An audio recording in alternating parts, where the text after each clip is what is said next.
ఆర్మిల్ రాధాకృష్ణ గారు కూడా ఈ సంక్రాంతి సందర్భంగా వారు కూడా కొద్దిసేపట్లో వస్తారు. వారికి కూడా హృదయపూర్వక ధన్యవాదాలు.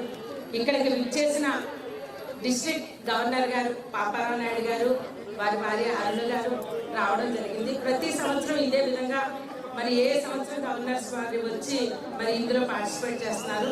ఈ సంవత్సరం మరింత సంతోషకరమైన విషయం, ఫాస్ట్ గవర్నర్స్ అందరూ రావడమే కాకుండా నాకు ఇంటర్నేషనల్ డైరెక్టర్స్ అయిన సుభాష్ బాబు గారు, ఉపేంద్ర గారు రావడం చాలా సంతోషమైంది.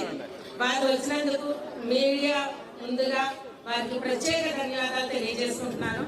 అదేవిధంగా మరి ఎవ్రీ లైన్ మెంబర్స్ పార్టిసిపేట్ చేసిన ప్రతి లైన్ మెంబర్స్కి, విచ్చేసిన ప్రతి ఒక్కరికి కూడా మరొక్కసారి హృదయపూర్వక ధన్యవాదాలు తెలియజేసుకుంటూ ఈ సంక్రాంతి సంబరాలకి నేను ప్రతి సేవా కార్యక్రమాలుతో పాటుగా ఎప్పుడు మానకుండా సంక్రాంతి సంబరాలు చేయడానికి గల కారణం మీ అందరికీ తెలిసిన విషయమే.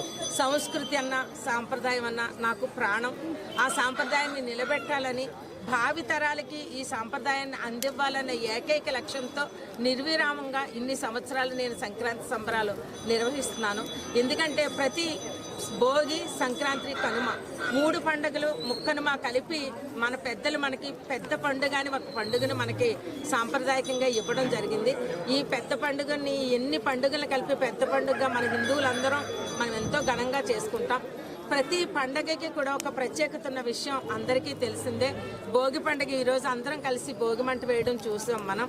ఆ భోగి మంట అనేక రకాల కలపలతో కాకుండా వేప, మరి మారేడు, అటువంటి మామిడి, అటువంటి మర్రి, అటువంటి వాటితోటి కనుక కలపతోటి ఆవు నెయ్యితో మరి భోగి మంటను వెలిగించి గోవు పేడతో చేసిన పిడకల్ని అందులో వేసినట్లయితే ఆ పొగ నుంచి వచ్చే కాలుష్యం వల్ల మనిషికి ఎంతో ఎనర్జీ వస్తుంది.